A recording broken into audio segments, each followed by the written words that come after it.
Today I will be showing you all 160 unique shader effects and armor interactions in Destiny 2. Starting off with number 1, we have Dreadful Symmetry. It'll make plating have this sort of cracked gold look with these pulsating glows. And on some parts of armor, particularly leather, it will have this animated blue energy texture flowing throughout, which I think looks especially good on the exotic class item for hunters. Number 2, we have Cruelty Song, and this has a similar flowing energy texture, but this is instead red. Though on plating, it does also have this unique steel plated look. Number 3, the Hidden Blade on the Wolf-Kissed Titan gauntlets will extend when you melee. Number 4, with the Solstice armor ornaments, the subclass based glows will intensify based off your supercharge. 5, if you use the Bray Innovation shader on the Zerfboard skimmer, you can completely turn off the glows. This also works on the Episode Echo's weapons as well. 6, the Star Eater Scales Exotic Hunter boots has glows which intensify when you have more stacks of Feast of Light. And with the digital variant's exotic ornament, you can change the colour of the glow. 7, the Deep Hydra Hunter grips have glowing eyes that change colour when paired with the Star Eater Scales exotic. 8, the Taken King armor sets have glows throughout the armor which change colour based off your shader. These glows were actually nerfed in episode Heresy, but you can still get this full RGB look. For number 9, similar to the Taken King, we have the Aphotic Lamella, which has these unique flowing pulsing glows on cloth. Then for number 10, we have Seven Sisters, which has an animated galaxy texture. Number 11, we have Astrolaris, which also has a galaxy texture, but this works better on plating. Then for 12, we have a third galaxy shader called Rime of the Season. 13, the glows on the Crota's End raid armor will break apart and reform when taking damage. And this brings us on to number 14, where the same interaction can be seen with the glows on the Vespers host dungeon armor. Then this next interaction is one you can do right now,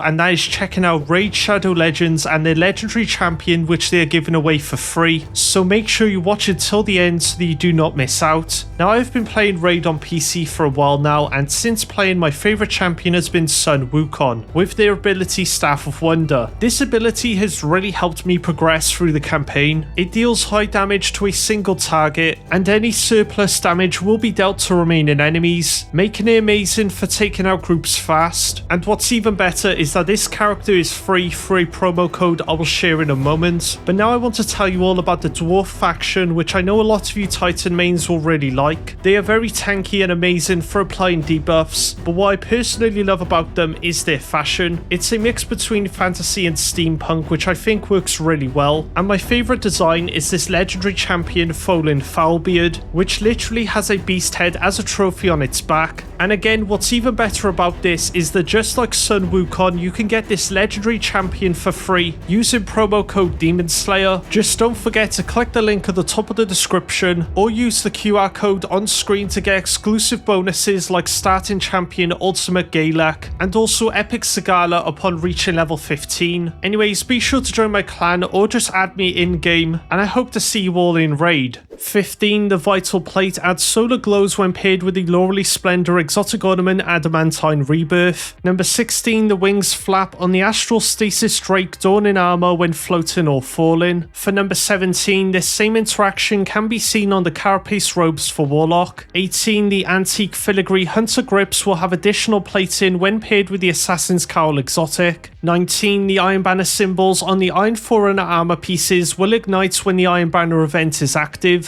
20, we have the shader Luminous Void, which has a dark matter look on some plating, and I found that the Crota's End raid weapons work especially well with this effect. 21, the Cloak of Bacchus will have these blue flames around the collar when paired with the Mask of Bacchus exotic. 22, the Crucible shader Goldwork has a unique wavy gold pattern on cloth armor pieces with this sort of circular gold pattern on plating. 23, the Astrotrax Warlock boots have patterns which glow when paired with the Starfire Protocol exotic. 24, the Symphoseps exotic Titan arms will glow when proccing its exotic perk. This exotic does have ornaments which affect how the glow looks. glows. 25, we have the Dark Fleet shader dyed Finality, which has this pyramid-like texture on plating with a smoky resonance effect on cloth. This also gets an absurdly bright yellow on some parts of armor. 26, the Solstice shader Raisin Seafoam makes your gear look like the ocean. 27, we have the Oathkeeper Exotic Hunter Arms, which has a pattern on the left forearm that glows when charging a bow shot. And when you use the Unyielding Exotic Ornaments, this glow will have a different pattern. 28, if you use the shader Groovedelic with the Ancestral Bond, it will make it invisible. 29, the Tempest Caller robes will have these added lightning effects when paired with the Getaway Artist Exotic. 30, when you equip the Reverie Dawn armor set and consume a Tincture of Queen's Foil, it'll make the armor have a taken effect until the Queen's Foil expires. 31, the shader Highlander makes your cloth and leather armor look like plaid. 32, the Myglomorph Hunter set and Crawling Chaos Titan set have spider legs which occasionally twitch and move. 33, the Helium Reactor robes add these incredible glows when paired with the Sunbracer's exotic, and what's even better is that these glows are affected by shaders. 34, the shader Lubrine Luxury has a unique look of watercolor paint, with glows that shift from red to blue. 35, the Iron Banner shader Warrior's Iron has a unique cloth pattern and makes your glows look like flames. 36, we have two shaders, Whispered Sheen and Butterbark, which are both perfect shaders for making your weapons and armor look wooden. 37, the Solar Storm Titan Ornament has solar glows when paired with the Paragale exotic, and these glows will intensify when your super is charged. 38, we have the shader Royal Protector, which does have a unique pattern on some cloth. 39, we have Queen's Colours, which makes the Epilos following skulls a shiny blue. This is one of very few shaders that can change the colour of these skulls. Then for number 40, we have a Radiant Charoite, which is another shader that affects the skulls, and this also makes your gear look like shattered glass, with glows that slowly shift from pink to blue. 41, the Hermetic robes add glows around the chest and shoulders when paired with the Cenotaph Mask exotic. 42, all three exotic class items have a prismatic trail coming out of them when transcendent. 43, the Unobjective Hunter ornament adds these prismatic glows when paired with the exotic cloak, and will change how the helmet looks if you use the exotic class item ornament Identity Weft. And also using this helmet with the new exotic class item ornament Philosophic Filigree will change the glows on the exotic cloak from blue to pink. 44, the internal Epistemology Warlock robes add these prismatic glows when paired with the exotic bond, and if you use the exotic class item ornament Truth of Being, this will change how the robes look. 45, the Steady Virtue Titan boots add these prismatic glows when paired with the exotic mark, and using the exotic ornament Hellenistic Principle will change how the boots look. Then for 46, we have two shaders, Arboreal Refuge and Breezy Clear. Both have a unique flower pattern on cloth. 47, we have another unique cloth shader called Iron Countershade, and this makes it look like chainmail, making it a must-have for night-themed fashion. 48, we have one of my personal favourites, Hoarfrost Sunrise. This makes your cloth an animated, oily pink, which makes it fit really well with prismatic. And as well as this, it has this unique white and gold engraving texture on plated armour and weapons. 49, we have the Titan Exotic Arms No Backup Plans, which has glows that change colour based off your subclass. There is no pink colour for prismatic, so it will be based off your super used. And this exotic also has a really cool rocky ornament where the glow effects do carry over. Now there are two more Titan exotics with subclass based glows, with number 50 being the Antaeus Ward's exotic boots, and then the second one for number 51 is the Arbor Warden exotic chestplate. With this one, it's the glowing flowers which change colour. 52, the Hunter Exotic Arms Aphrodite's Embrace has mechanics which open up when activating its exotic perk. This also has an exotic ornament called the Wrong Hands, which changes how it looks but keeps the interaction. 53, the Raid shader Resonant Cell Weave has a similar animated effect to the armor on the Witness. Then for 54, we have Forbidden Wish, which has a bloody look on cloth and an animated flashy texture on leather. And why I'd recommend pairing with this shader is number 55, the Crucible shader Scarlet Semblance, which will make the other parts of your armor bloody and will also make your glows pulsate red. 56, we have Crucible Alizarin, which has a similar pulsating glow effect, but instead has a scorched look on armor and weapons. Then for 57, we have Iridescent Coral, which is one of the strangest ones in this video, because this shader shader changes glow color based on which planet you are on, as you could see with the glows on the Zerf board. 58, the Aeon exotics for each class will change color based off the exotic perk you have equipped. There are 3 perk options and each one gives a different glow color. Then moving on to 59, the Thy Fearful Symmetry ornament will have solar glows when nearby enemies. This looks the same across all 3 classes, but the Hunter version has an added interaction and allows you to remove the hoods of cloaks. Now speaking of hoodless hunters, there are a lot of helmets that can remove the hoods of cloaks, with number 60 being the Unobjective ornament, 61 being the Blanca helmet from the Street Fighter collaboration, 62 the Navigator's crown from the episode Heresy pass, 63 the Totem Breaker mask from the episode Revenant pass, 64 the Chroma Cloak mask from the episode Echoes pass, 65 the Gaturia mask from the Eververse archive, then 66 we have the Omnioculus mask. This also has another interaction with the Omnioculus exotic, which makes the eyes on the helmet animated. And finally for 67 we have the Rat King's crown, which also has another interaction in-game. When paired with other Rat Kings, it will glow, and these glows can be affected by shaders. There is another helmet which will work at a later date called the Astral Stasis Strike, though at the time of this recording the helmet has not received the update. 68, if you pair the Whisper of the Victor cloak with any of these hoodless helmets, it'll put the hood down instead of removing it. 69, when you pair any hoodless helmet with the Legatus cloak, you will get this true cloakless hunter look. 70, we have a newer shader called Vicious Alloy, and this has a very unique animated chainsaw texture with blood splatters on cloth. 71, we have Jade Murmur, which will make your armor and weapons look like jade. 72, the War Rigger ornament has caps which open and release steam when paired with the Actium War Rig exotic. 73, Gambit Chrome is, to my knowledge, the only shader that can remove the red and blue parts on the Sunbracer's exotic ornament Kaiser Draconum. 74, the Robes of Nezrak have this resonance-like effect when paired with the Nezrak Sin exotic. 75, we have the Titan exotic boots Peregrine Greaves, which have arc blades coming out the knee plates when you're in full sprint and airborne. 76, the shader Splicer Mint adds fallen symbols to cloth and has a unique glow effect shifting from pink to green. 77, the Prometheum Spur exotic Warlock boots will have solar glows based off your supercharge. 78, we have the new shader Zeros and Ones, which I call the Matrix shader because of these moving numbers going down the armor and weapons. 79, we have the Wings of Sacred Dawn Warlock exotic, which have solar wings when aiming whilst airborne. For number 80, we have the Crown of Vermin shader, which makes parts of your weapons and armor look like diamond. 81, we have Mod Ceres, which has this unique hot pink look with this amazing Damascus steel texture on plating. Then for 82, we have 4 Pride themed shaders, which were recently added with a Pride shaders bundle. Each shader has a flag present on either the cloth or plating, and this is the first time we have seen any sort of flag on a shader. 83, the Trials of Osiris shader Glorious Patina has an RGB glow effect. 84, when you pair the Vest of Orpheus with the Orpheus Rig exotic, it will make the Hunter symbol glow void. 85, the Potentiate Threads Titan boots will add more Siva strands when paired with the Synthoceps exotic. 86, the Fanatic Instinct Hunter boots have knife symbols that glow solar when paired with the Shadza Galanor exotic. 87, we have Gambit Emerald, which is a mixture of blue and green. The blue is animated and will travel across your armor and weapons over time. 88, the Crucible shader Shax's Preferred has a unique royal pattern. 89, the Peacekeeper exotic Titan boots have a compartment on the left leg which opens and closes when readying an SMG. 90, the Galactic North Bond will become animated and glowing when paired with the Osmomancy exotic. 91, when you pair the Mark of the Fallen Star with the Grace of the Fallen Star exotic, it will add these arc glows to the mark and parts of the exotic chestplate. 92, there is also the Helm of the Fallen Comet, which pairs with the Grace of the Fallen Star exotic ornament Comet Stirring Dreams. When these are paired, the faceplate on the helmet is removed and the glow pattern will change to match the exotic. 93, the shader Emerald Splash will make your cloth look like snake skin. 94, a Rider Sight is a shader that I would highly recommend pairing with Emerald Splash because it makes non-cloth parts of your Guardian look like a reptile. 95, the Titan exotic helmet Kefri's Horn has horns which glow when your class ability is charged. 96, the Heartrend Titan gauntlets will have additional glows when paired with the Heart of Most Light exotic. 97, the Heart of Steel Warlock gloves will have added horns when paired with the Capriola's Dueling Axe ornament for the Stag exotic. 98 we have the shader Sanguis, which has an animated blood effect. 99 when you pair the Royal Favor Bond with the Controverse Hold exotic, it will add these void glows. Then for number 100 we have the new shader Mogul of Paint, which makes your armor and weapons look like they have graffiti on them. Then for 101 we have the Vanguard shader graphic, which is basically a lighter version of this. Next we have the Charity shader Offset, which makes your armor and weapons look like they are from a comic. 103 we have the Most Cunning Hunter cloak, which adds glows on the hood and down the cape when paired with the Liar's Handshake exotic. The Contingent Charge Titan mark will have some subtle glows when paired with the Armamentarium exotic. 105 when you pair the Lacewing cloak with the Moth Keeper exotic, it will make the moths and parts of the cloak glow. Then we have the Lunar powered exotic ornament for Moth Keepers, which also glows when your grenade is charged. 107 the shader Combative Tanager can remove decals on some of your armor pieces. Another shader that can remove decals is Cloudstride Encoacher, but this also has a unique animated texture that fades in and out on weapons and armor. Oiled Gunmetal makes the glows on the Neomuna and Vault of Glass weapons RGB. 110 we have the Bond of Battle Harmony, which when paired with the Mantle of Battle Harmony exotic will synchronize the glows. Next, when you pair the Sacred Strategy Hunter boots with the Jafalcon exotic, it will make the bullets on the boots glow void. 112 when you pair the Doomfang plate with the Doomfang Pauldron exotic, the horns and vents will glow voids to match the exotic. 113 we have the shader Roseate Gleam, which has a unique smoke effect on cloth. 114 we have the newer shader Necrostatic, which has a similar smoky look but goes over all of your armor and weapons. The shader Eclipse Tempest makes your armor and weapons look like they've been welded together, and again like the other two shaders has a smoky effect on cloth. 116 when you pair the Full Pride mark with the Second Chance exotic, you will get this really underwhelming interaction. 117 we have the Frosty's exotic hunter boots, which will start freezing up when you sprint. 118 the Titan exotic helmet Eternal Warrior will have glows when your super is active. Then for 119 we have the Troll shader Vizier Regalia, which used to be the default shader for the old Adept weapons. Then next we have Crucible Horizon, which has a really cool animated smoky red texture. 121 we have the 30th anniversary shader Smudge Pot Bruise, which has Bungie symbols on some weapons and armor. 122 we have Dawning Elegance and Gold Jay, which both have moving Dawning symbols. And another Dawning shader that's quite unique is Alan, because it makes some parts of your armor have this animated glitter effect. Mistophisfer has an almost tie-dye like animated effect on cloth. Then for 125 we have the iconic RGB glow shader Photo Finish. For any of you that like the full black shader Superblack, then you'll really like this new shader called Shade Gleam, which has the same RGB glow effect as Photo Finish but makes your armor mostly black. Moving on, the Heresy seasonal armor, also known as the Apostate's Blade set, has wavy patterns which actually act as a glow, allowing for a unique RGB look. And similar to this, the Untethered Edge armor from Episode Echoes has patterns that shader like glows. 129 we have the shader Envious Touch, which creates a warped iridescent look. Then for 130 we have some Black Armory shaders. They all have this same wavy animated effect, with the main difference being their colors. Now there is another Black Armory shader that is more unique called Bogosian Night. This makes your cloth an animated purple that does intensify over time. It also has these animated Black Armory symbols, as well as this unique cracked look on some pieces. 132 the Titan exotic helmet One-Eyed Mask has a glowing beam coming out the eye when the exotic perk is active. The shader Grayscale Undergrowth on some armor pieces can get unusually dark. Blue Shift Dreams has this really nice water reflection like effect on plating. Then for 135 I've grouped these three shaders together because their effects are very similar. They all have this cloudy texture on weapons, with the only difference being their colors. Now for 136 we have the Grip EE5 Hunter arms, which add glows to the tubes when paired with the Stompy's exotic. The shader Scintillant Trajectory makes glows shift from pink to orange. 138 we have Sinking Feeling, which is basically the Arc Fiend shader, with this unique lightning strike effect on plating and pulsating glows to match the lightning strikes. It also has this unique raindrop like texture on leather. Then next we have Ablaze, which is a fiery animated shader, which also has orange and red pulsing glows to match the solar theme. 140 we have Tetanus, which is similar to Ablaze with this animated flame effect. It also has this very unique rocky rocky texture on plating. Now we have the stasis themed shader Shards of Stillness. This in my opinion has one of the best animated shader effects. What it does is that it freezes up over time, appearing lighter, then it will eventually start defrosting, getting darker, and then the animation will start over again. And then we have one more subclass themed shader called Twisting Strands. This is of course based off Strand with these moving threads. Onto 143 we have Fighting Colors, which has a pulsing glitter pattern with glows that shift through the class colors red, yellow, and blue. Next we have one of my personal favorite shaders, First Frost, which has this very unique sand-like texture. There is another shader similar to this called Night's Chill, but this instead has these unique engravings. 146, the Hunter Exotic Celestial Nighthawk will have glowing eyes when his super is charged, and this works for every single one of its exotic ornaments. Next we have Continuum Alloy and Omnichronia, which have the same effect. You can see up close that they both have this animated rectangular texture. Then for 148 I have grouped together Vintage Timber and Oiled Algae because they both have the same pulsating blue glow effect. 149 we have the shader Flower Child, which is basically an animated hippie shader. Onto 150, the shader Neon Splash on weapons will have this unique void effect, and I found that this effect works best on the Crota's End raid weapons. Now here is another animated shader called Deceptive Markings, which sorta looks like a frog, or Cell from Dragon Ball. For 152 we have the Storm Dancer's cover, which will have lightning effects when paired with the Storm Dancer's Brace exotic. 153, the shader Long Since Lost makes your armor and weapons look like they are covered in moss. 154, the shader Pulp texture makes your glows transition from gold to blue. Then for 155 we have the Bungie charity shader Small Luminance, which unlike Smudge Pop Bruise from earlier in the video, these symbols appear on the exotic class item. 156 we have the Forsaken pre-order shader Shrouded Stripes, which has this very unique zebra-like pattern. 157, if you pair the Veiled Tithes Hunter Mask with certain shaders, it will have this unique faceplate look. Then for 158 we have two shaders, Cursed Azure, which has this unique wavy pattern on cloth, and Rusted Coin, which has this same pattern but on plated armor. 159 we have the shader Umbral Rumble, which makes your armor and weapons look taken. Yes, it does not have the taken gradient, but the other elements of the shader certainly make it look taken inspired. And finally, saving the best till last, for 160 we have Godly Array. This in my opinion is the most unique shader in the game, and reason being it's the first shader that makes non-glow parts of armor change color over time. Now there is another shader that Bungie recently added and also has a color changing effect called Prismatic Expanse, which you get for free by going to the Bungie Code Redemption website and redeeming the code on the top left. Anyways, there's 160 unique shader effects and armor interactions in Destiny 2. If there were any that I missed, then be sure to comment them down below, and also let me know which effects and interactions were your favorite. Leave a like and subscribe if you want to see more Destiny 2 fashion videos like this. Thank you all so much for watching, and be sure to check out Raid Shadow Legends through the link on screen and in the description.